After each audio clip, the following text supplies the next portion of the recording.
Assalamualaikum, para wanita kuat. Kamu adalah inspirasi bagi banyak orang, bahkan tanpa kamu sadari. Teruslah bersinar, dan jangan pernah berhenti bermimpi. Jangan lupa subscribe channel ini, dan berikan like, agar kita bisa terus berbagi cerita inspiratif lainnya. Ratih duduk di depan mesin jahit tua yang sudah mulai berkarat. Jarumnya bergerak perlahan, menyulam kain-kain sederhana, menjadi pakaian yang layak dijual. Tangannya terampil, namun matanya seringkali menerawang keluar jendela kecil. Di sana, jalanan sempit dipenuhi oleh orang-orang yang lalu lalang, membawa kehidupan mereka sendiri. Setelah kehilangan suaminya 2 tahun lalu dalam sebuah kecelakaan, Ratih harus membesarkan Bintang, putranya yang masih berusia 5 tahun, seorang diri. Ia tidak punya banyak pilihan selain bekerja keras sebagai penjahit rumahan. Meski begitu, ia bersyukur karena masih bisa menyediakan sedikit makanan di meja dan baju di tubuh anaknya. Hidupnya sederhana, bahkan cenderung sulit, namun ia selalu berusaha tersenyum untuk Bintang. Suatu sore yang cerah, Ratih mendengar suara langkah kaki pelan di depan pintu. Ketika dia mengangkat kepala, dia melihat seorang pria tinggi dengan pakaian lusuh sedang berdiri di samping gerobak dorongnya. Pria itu tampak seperti pemulung biasa, tapi ada sesuatu dalam tatapannya yang membuat Ratih merasa nyaman. Matanya teduh, senyumnya hangat, dan cara dia menundukkan kepala saat berbicara kepada tetangga terlihat sangat sopan. Pria itu bernama Arman. Ratih pertama kali berbincang dengannya ketika hujan deras tiba-tiba turun. Arman berteduh di depan rumahnya, dan tanpa ragu, Ratih mengundangnya masuk untuk minum teh panas. Mereka berbicara tentang banyak hal, tentang pekerjaan Arman sebagai pemulung, tentang kesulitan hidup, dan tentang mimpi-mimpi kecil yang mereka miliki. "Aku hanya ingin hidup tenang," kata Arman, sambil menyeruput tehnya pelan-pelan. "Tidak peduli seberapa besar atau kecil penghasilanku, yang penting aku bisa membantu orang lain." Kata-katanya membuat Ratih terkesima. Ia jarang bertemu orang yang memiliki pandangan hidup begitu sederhana namun mendalam. Sejak hari itu, Arman sering lewat di depan rumah Ratih, kadang hanya sekadar menyapa, kadang membantu Ratih memperbaiki atap bocor, atau membersihkan halaman. Suatu hari, ketika angin kencang merobek sebagian atap dapur, Arman datang tanpa diminta dan langsung naik ke atas genting. Dengan cekatan, ia memperbaiki atap sementara Ratih memandang dari bawah dengan rasa khawatir. Ketika semua selesai, Arman turun dengan wajah basah oleh keringat, tapi senyumnya tetap terkembang. "Tidak apa-apa, Bu Ratih. Ini bukan masalah besar," katanya ringan. Ratih tidak bisa menahan diri untuk tidak tersenyum balik. Ada sesuatu dalam sikap Arman yang membuatnya merasa aman. Ia belum pernah bertemu orang seperti dia sebelumnya. Seseorang yang begitu rendah hati, baik, dan sepenuhnya tulus. Seiring waktu, hubungan mereka semakin dekat. Arman sering mengunjungi Ratih dan Bintang, membawa buah-buahan murah yang dibelinya setelah menjual barang-barang bekas yang dikumpulkannya. Kadang-kadang, ia juga membacakan dongeng untuk Bintang sebelum tidur. Anak itu sangat menyukai Arman, sering memanggilnya Om Arman dengan nada manja. Namun, tidak semua orang menyukai kedekatan ini. Tetangga-tetangga mulai bergosip, menyindir, bahwa Ratih terlalu dekat dengan seorang pemulung. Bahkan Ibu Ratih, Bu Siti, secara terang-terangan menentang hubungan mereka. "Bagaimana mungkin kamu mau dekat-dekat dengan pemulung? Apa kamu tidak malu?" bentak Bu Siti suatu hari ketika ia berkunjung ke rumah Ratih. "Aku tidak peduli apa pekerjaannya, Bu. Yang penting dia baik dan selalu membantu kami," jawab Ratih dengan nada tegas, meskipun hatinya terasa sakit mendengar perkataan ibunya. Bu Siti hanya menggeleng-gelengkan kepala, lalu pergi dengan wajah kesal. Namun, Ratih tidak goyah. Ia tahu apa yang dirasakannya. Arman adalah orang yang berbeda dari yang lain. Ia melihat sesuatu dalam dirinya yang tidak bisa dilihat oleh orang lain. Hari-hari berlalu, dan Ratih semakin yakin bahwa Arman adalah pria yang tepat untuknya.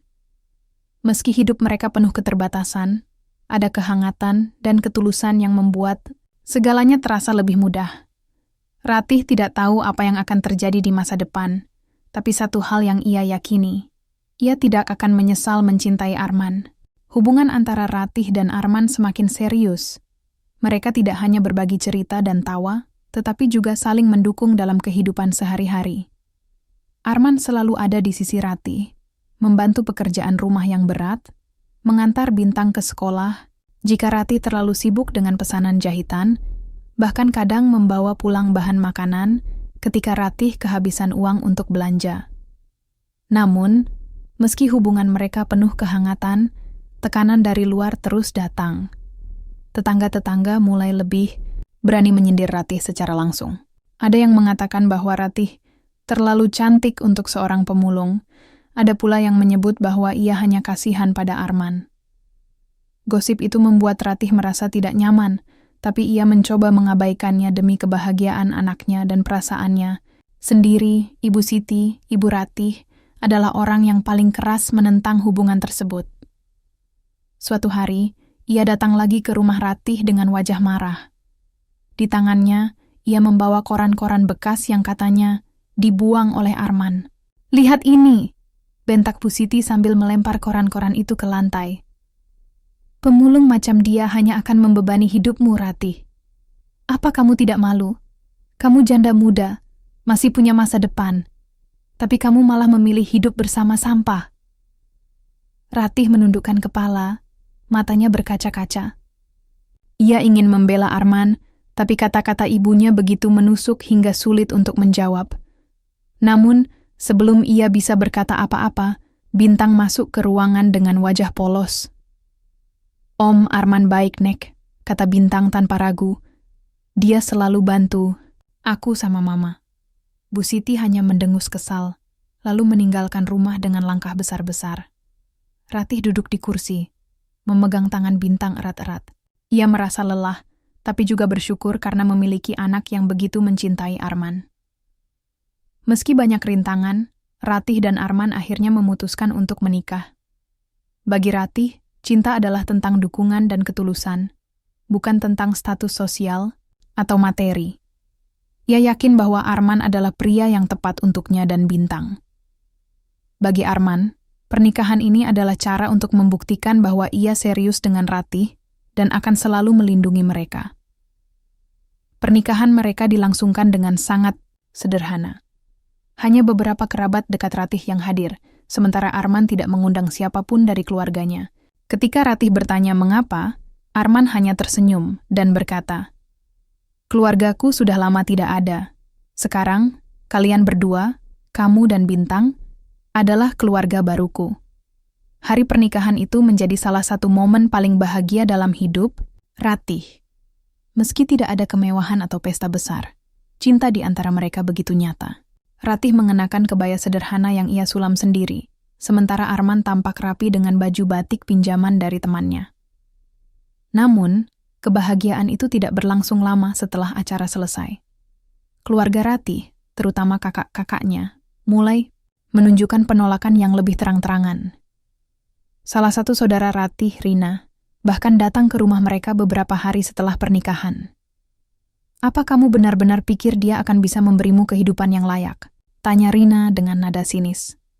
"Dia cuma pemulung, Ratih. Bagaimana mungkin dia bisa membiayai sekolah Bintang kalau kamu sakit atau tidak bisa bekerja?" Ratih menggigit bibirnya, mencoba menahan amarah. "Arman tidak seperti itu. Dia sudah banyak membantu kami. Dan aku mencintainya, Kak. Itu saja yang penting." Rina hanya menggeleng-gelengkan kepala, lalu pergi dengan wajah kecewa. Ratih merasa terluka, tapi ia mencoba tegar. Ia tahu bahwa cinta tidak mudah, apalagi ketika dihadapkan pada penilaian orang lain. Setelah menikah, kehidupan Ratih dan Arman berjalan dengan sederhana, namun penuh kehangatan. Setiap pagi, Arman pergi bekerja sebagai pemulung, sementara Ratih tetap menjalankan usaha jahitannya. Mereka bekerja keras untuk memenuhi kebutuhan sehari-hari, meski penghasilan mereka tidak banyak. Arman selalu pulang ke rumah dengan senyum di wajahnya, meski tubuhnya lelah. Ia selalu membawa sesuatu kecil untuk Ratih dan Bintang. Kadang seikat bunga murah, kadang mainan plastik untuk Bintang. Ratih merasa bahwa ia belum pernah sebahagia ini sejak suaminya meninggal. Namun, tekanan dari keluarga Ratih tidak berhenti. Mereka terus-menerus menanyakan kapan Ratih akan sadar dan meninggalkan Arman. Bahkan, ada yang menyebut bahwa Arman hanya ingin menumpang hidup dari Ratih. "Kenapa kamu tidak mencari pria lain yang lebih mapan?" tanya salah satu bibi Ratih suatu hari. "Ada banyak pria yang tertarik padamu, Ratih. Jangan buang hidupmu untuk pemulung." Ratih hanya diam, mencoba menahan air mata. Ia tahu bahwa keluarganya tidak akan pernah mengerti. Mereka hanya melihat Arman sebagai pemulung, bukan sebagai pria yang telah membawa kebahagiaan ke dalam hidupnya. Di tengah semua tekanan itu, Arman tetap sabar. Ia tidak pernah marah atau membalas sindiran keluarga Ratih. Sebaliknya, ia selalu menghibur Ratih dan mengingatkannya bahwa cinta sejati tidak bisa diukur dengan materi. "Jangan pedulikan kata-kata mereka, Ratih," kata Arman suatu malam ketika mereka duduk di halaman rumah. "Yang penting kita bahagia. Aku akan selalu berusaha membuatmu dan Bintang merasa dicintai." Ratih memandang wajah Arman dengan penuh rasa syukur. Ia tahu bahwa ia telah membuat keputusan yang tepat. Meski jalan, mereka tidak mudah. Ia percaya bahwa cinta dan ketulusan akan membawa mereka melewati segala rintangan. Hari-hari berlalu, dan kehidupan Ratih bersama Arman semakin terasa penuh ujian. Tekanan dari keluarga Ratih tidak kunjung mereda, bahkan semakin menjadi-jadi. Setiap kali ada kesempatan, mereka selalu menyerang Ratih dengan kata-kata yang menyakitkan. Bagi mereka, Arman hanyalah seorang pemulung tanpa masa depan, seseorang yang tidak pantas mendampingi Ratih. Suatu sore, Ratih sedang menjahit di halaman rumah ketika kakaknya, Rina, tiba-tiba datang dengan wajah cemberut. Tanpa basa-basi, Rina langsung melontarkan sindiran pedas. "Kamu masih saja bertahan dengan dia? Apa kamu tidak lihat kalau dia cuma memanfaatkanmu? Kamu janda muda, cantik lagi, tapi kamu malah hidup seperti ini," kata Rina dengan nada tinggi. Ratih menghentikan aktivitasnya, mencoba menahan amarah. "Aku sudah bilang berkali-kali, Kak. Arman baik padaku. Dia tidak pernah memanfaatkanku." "Baik? Baik bagaimana? Lihat rumahmu. Masih tetap sederhana, kan? Apa dia bisa memberimu masa depan yang lebih baik? Bintang juga butuh biaya sekolah, Ratih. Apa dia bisa membiayai itu semua?" Setiap kata yang keluar dari mulut Rina terasa seperti tusukan jarum bagi Ratih. Ia tahu bahwa saudaranya hanya khawatir, tetapi cara mereka menyampaikan kekhawatiran itu membuatnya semakin tertekan. Ratih hanya diam, mencoba menenangkan diri. Namun, dalam hati, ia mulai meragukan keputusannya sendiri. Apakah ia benar-benar bisa bertahan dengan kehidupan seperti ini? Situasi semakin memburuk ketika Bu Siti, ibu Ratih, memutuskan untuk mengambil langkah ekstrim. Suatu hari, ia datang ke rumah Ratih bersama beberapa kerabat lainnya. Mereka duduk di ruang tamu dengan wajah serius, seolah sedang mengadakan rapat penting. "Ratih, kami di sini karena kami peduli padamu," kata Bu Siti dengan nada tegas. "Kami ingin kamu sadar bahwa pria itu tidak cocok untukmu. Kamu harus meninggalkannya sebelum terlambat." Ratih menatap ibunya dengan mata berkaca-kaca. "Bu, aku mencintainya. Aku tidak akan meninggalkannya." "Cinta bukan segalanya," bentak salah satu paman Ratih. "Kamu butuh kepastian hidup, Ratih. Pria itu tidak punya apa-apa. Dia cuma pemulung. Bagaimana mungkin dia bisa memberimu kehidupan yang layak?" Ratih merasa dadanya sesak. Ia ingin membela Arman, tetapi kata-kata mereka begitu menusuk hingga sulit untuk menjawab. Ia hanya bisa menundukkan kepala, berusaha menahan air mata. Di tengah suasana tegang itu, Arman pulang ke rumah. Ketika ia masuk, semua orang terdiam. Arman bisa merasakan atmosfer yang tidak nyaman, tetapi ia tetap tersenyum ramah. "Selamat siang, Bu Ratih, dan semuanya," kata Arman sambil meletakkan karung barang bekasnya di sudut ruangan. Tidak ada yang menjawab. Hanya tatapan dingin dari para kerabat Ratih yang menyambutnya. Arman tahu apa yang sedang terjadi, tapi ia tidak mengatakan apa-apa. Ia hanya duduk di samping Ratih, menggenggam tangannya erat-erat sebagai bentuk dukungan. "Kami sudah bicara dengan Ratih," kata Bu Siti akhirnya. Dia harus sadar bahwa dia tidak bisa hidup seperti ini. Jika kamu benar-benar mencintainya, lepaskan dia. Cari wanita lain yang lebih cocok dengan keadaanmu. Arman menatap Bu Siti dengan tenang. Bu, saya mencintai Ratih dan Bintang. Saya tidak akan pernah melepaskan mereka. Tapi saya juga tidak akan memaksakan diri jika mereka tidak bahagia bersama saya. Kata-kata Arman membuat Ratih semakin bimbang. Di satu sisi, ia tahu bahwa Arman benar-benar tulus mencintainya. Namun, di sisi lain, tekanan dari keluarganya semakin besar. Ia mulai merasa terbelah antara cinta dan kenyataan.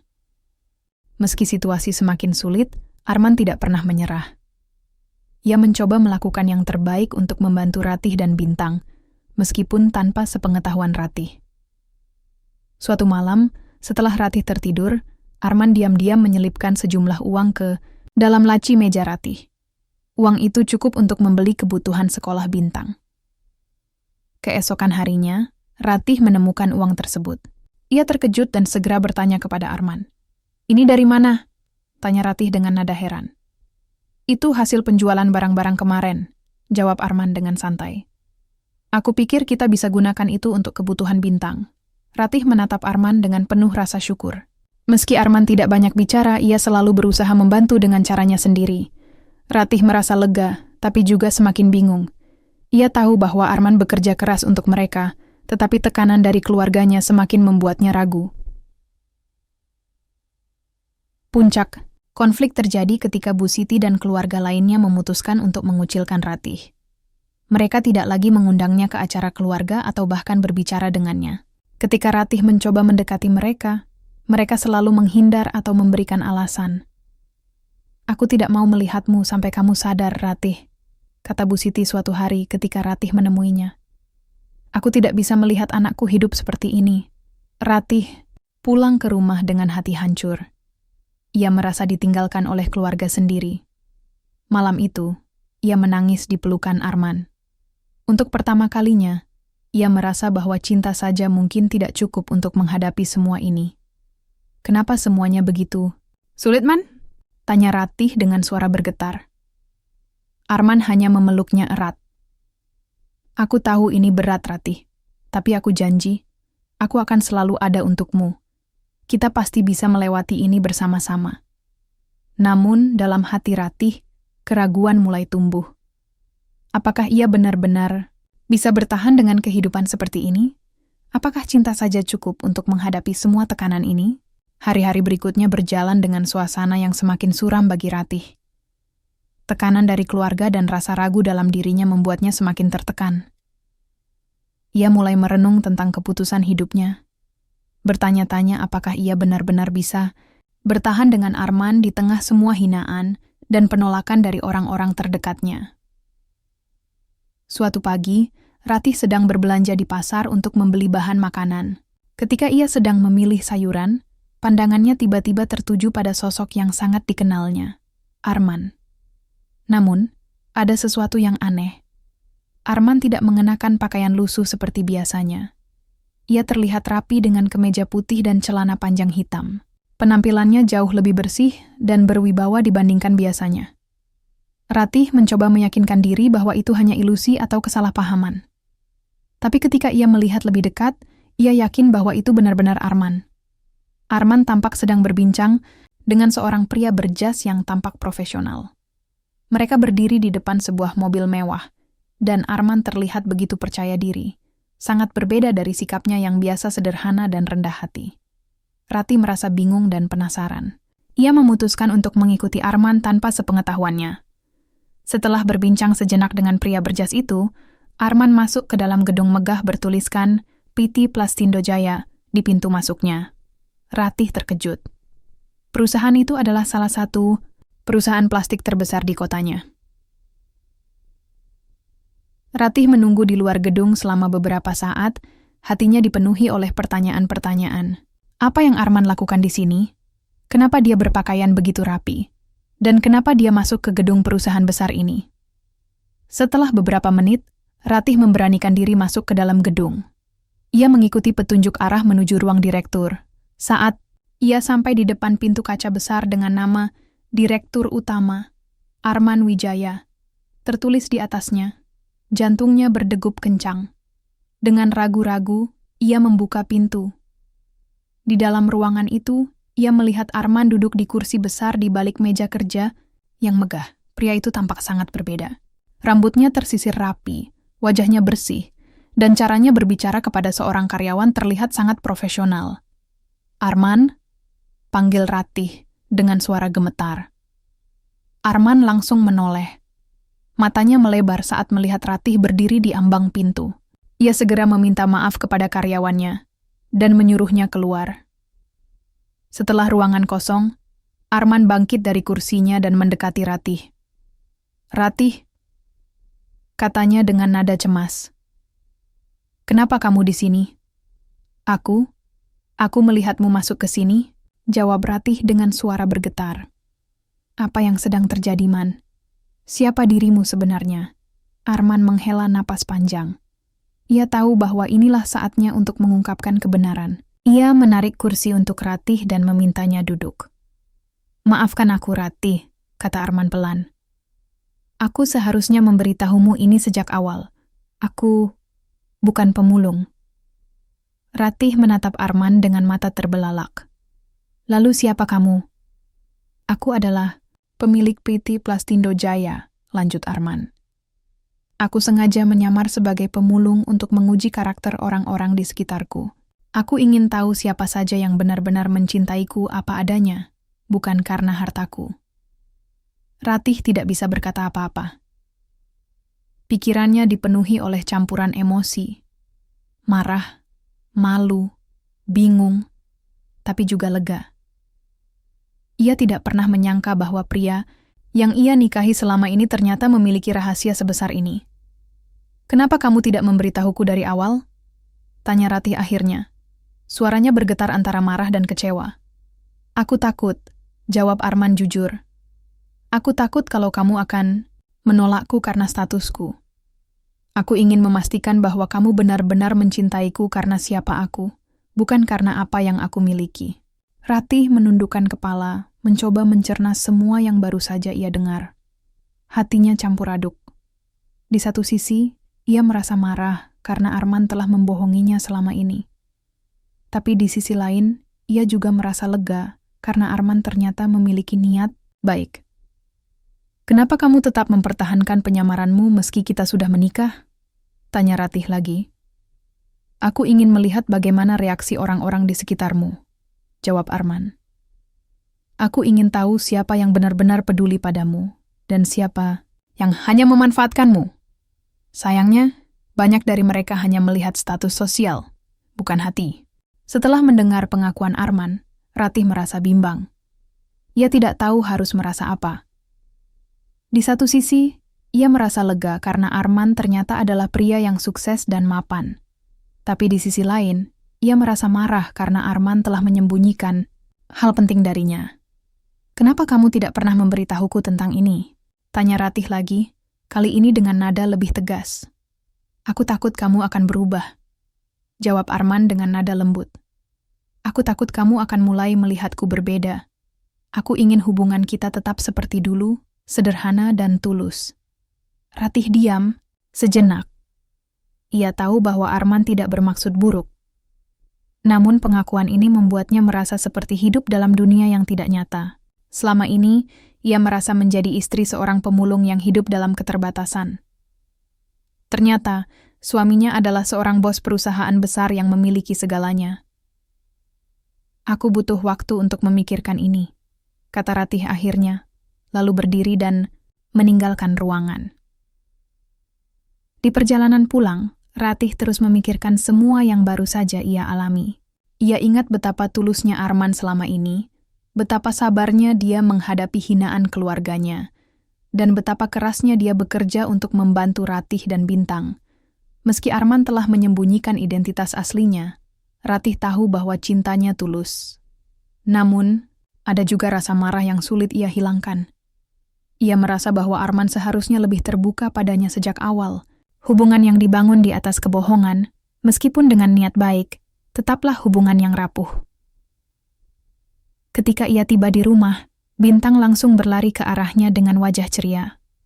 Melihat senyum anaknya, Rati merasa sedikit lega. Ia tahu bahwa kebahagiaan Bintang adalah prioritas utamanya. Ia juga sadar bahwa Arman telah melakukan semua ini demi cinta dan ketulusan. Aku harus bicara dengannya lagi, gumam Ratih pelan. Tapi aku juga harus memastikan bahwa kita bisa saling mempercayai lagi. Malam itu, Ratih duduk di tepi tempat tidur dengan pikiran yang kacau. Ia memandangi cincin pernikahannya, sambil mencoba merenungkan semua yang telah terjadi. Arman bukan pemulung seperti yang selama ini ia yakini, melainkan seorang bos perusahaan besar yang menyamar untuk menguji karakter orang-orang di sekitarnya. Meski pengakuan itu mengejutkan, Ratih tahu bahwa cinta Arman padanya adalah nyata. Namun, kebohongan yang terjadi membuatnya ragu. Apakah hubungan mereka bisa tetap utuh? Arman pulang ke rumah beberapa saat kemudian. Wajahnya tampak lelah, namun matanya penuh harap ketika ia melihat Ratih. Ia mendekat pelan-pelan, takut akan reaksi Ratih setelah apa yang terjadi di kantor. Ratih, panggilnya dengan suara pelan, hampir berbisik. "Aku butuh penjelasan," kata Ratih tanpa menoleh. Suaranya datar, tapi ada nada getir yang tersembunyi di baliknya. Arman duduk di sampingnya, memberikan jarak yang cukup agar Ratih tidak merasa terganggu. "Aku tahu aku salah menyembunyikan ini darimu. Tapi aku ingin kamu tahu, segala sesuatu yang kulakukan selama ini adalah karena aku ingin memastikan bahwa kamu benar-benar mencintaiku apa adanya." Ratih menoleh, matanya berkaca-kaca. "Kenapa kamu tidak pernah memberitahuku? Kenapa kamu biarkan aku hidup dalam kebohongan? Aku takut kamu akan berubah. Atau mungkin mulai melihatku berbeda," jawab Arman dengan nada penuh penyesalan. "Aku ingin hubungan kita tetap seperti dulu, sederhana dan tulus. Aku juga ingin melihat siapa yang benar-benar peduli padamu. Sayangnya, banyak dari mereka hanya melihat status sosial, bukan hati." Ratih diam sejenak, mencoba menenangkan diri. Ia ingat bagaimana keluarganya selalu menghina Arman, bahkan memaksanya untuk meninggalkannya. Sekarang, setelah rahasia ini terungkap, mereka pasti akan merasa malu atas perlakuan mereka. "Apa yang akan kita lakukan sekarang?" tanya Ratih akhirnya. "Bagaimana kita menjelaskan ini pada Bintang dan keluarga kita?" "Kita tidak perlu buru-buru menjelaskan semuanya," kata Arman dengan tenang. "Yang penting sekarang adalah kita saling memahami dan memperbaiki kepercayaan antara kita. Untuk Bintang, dia sudah tahu bahwa aku mencintainya dan kamu. Itu saja yang penting." Beberapa hari kemudian Ratih memutuskan untuk bertemu keluarganya. Ia membawa Arman bersamanya, meskipun ia masih merasa gugup. Ketika mereka tiba di rumah ibunya, Bu Siti langsung menyambut mereka dengan wajah dingin. "Apalagi yang kamu mau, Ratih?" tanya Bu Siti dengan nada ketus. "Kamu sudah memilih jalanimu sendiri. Kenapa masih datang ke sini?" "Bu, kami ingin bicara denganmu," kata Ratih dengan suara mantap. "Ada sesuatu yang harus kamu tahu tentang Arman." Bu Siti menatap Arman dengan pandangan sinis. "Apalagi? Apa kamu punya alasan lain untuk mempertahankan pria ini?" Arman maju selangkah, lalu tersenyum tipis. "Bu, saya ingin minta maaf atas semua ketidaknyamanan yang saya sebabkan selama ini. Saya tahu keluarga Anda tidak pernah menyukai saya, dan saya paham alasannya. Tapi izinkan saya memberitahu Anda satu hal." Arman mengeluarkan kartu nama dari sakunya dan meletakkannya di meja. Bu Siti memandang kartu itu dengan bingung, lalu membacanya perlahan. Matanya melebar ketika melihat nama Direktur Utama PT Plastindo Jaya tertulis di sana. "Ini, maksudmu ini?" tanya Bu Siti dengan suara gemetar. "Ya Bu, saya adalah pemilik perusahaan plastik ini. Selama ini, saya menyamar sebagai pemulung untuk melihat karakter asli orang-orang di sekitar Ratih. Saya ingin tahu siapa yang benar-benar mencintai dan peduli padanya, bukan karena materi." Bu Siti terdiam. Raut wajahnya berubah dari marah menjadi malu. Saudara-saudara Ratih yang hadir di sana juga terkejut. Mereka saling berpandangan, tidak tahu harus berkata apa. Maafkan kami, Ratih, kata Bu Siti akhirnya. Suaranya terdengar bergetar. Kami tidak tahu. Kami hanya berpikir bahwa dia, kamu, tidak pantas untukmu. Ratih tersenyum tipis. Tidak apa-apa, Bu. Yang penting sekarang adalah kita bisa memperbaiki hubungan ini. Aku ingin kalian menerima Arman apa adanya, karena dialah pria yang membuatku bahagia. Bu Siti mengangguk, air mata mulai mengalir di pipinya. Saudara-saudara Ratih juga meminta maaf, meskipun dengan wajah canggung. Mereka akhirnya menyadari kesalahannya selama ini. Setelah rahasia terungkap, kehidupan Ratih dan Arman berangsur-angsur membaik. Keluarga Ratih mulai menerima Arman dengan tulus, meskipun awalnya masih ada rasa canggung. Mereka sering mengunjungi rumah Ratih dan Arman, dan perlahan-lahan hubungan mereka kembali harmonis. Namun, Ratih dan Arman memutuskan untuk tetap hidup sederhana, meskipun sekarang mereka memiliki kekayaan. Arman menggunakan posisi dan kekuasaannya untuk membantu komunitas sekitar, termasuk para pemulung yang selama ini bekerja keras demi mencari nafkah. Ia membuka program pelatihan kerja untuk mereka, sehingga mereka bisa mendapatkan pekerjaan yang lebih layak. Ratih juga terus menjalankan usaha jahitannya, meskipun sekarang ia memiliki lebih banyak waktu luang untuk berkumpul dengan Bintang. Anak itu tumbuh menjadi anak yang ceria dan pintar, selalu bangga memperkenalkan Arman sebagai ayahnya. Suatu sore, Ratih dan Arman duduk di halaman rumah mereka, menikmati teh hangat sambil memandangi langit senja. Ratih merasa bahwa inilah kebahagiaan sejati, bukan tentang kekayaan atau status sosial, melainkan tentang cinta, kepercayaan, dan ketulusan. Terima kasih sudah tetap tinggal denganku, meski aku sempat ragu, kata Ratih sambil memegang tangan Arman. Aku tidak akan pergi kemana-mana, jawab Arman dengan senyum lembut. Kamu dan Bintang adalah keluarga baruku. Aku akan selalu berusaha membuatmu bahagia. Ratih tersenyum, merasa lega dan damai. Ia tahu bahwa meskipun perjalanan mereka penuh ujian, cinta sejati selalu menemukan caranya untuk bertahan.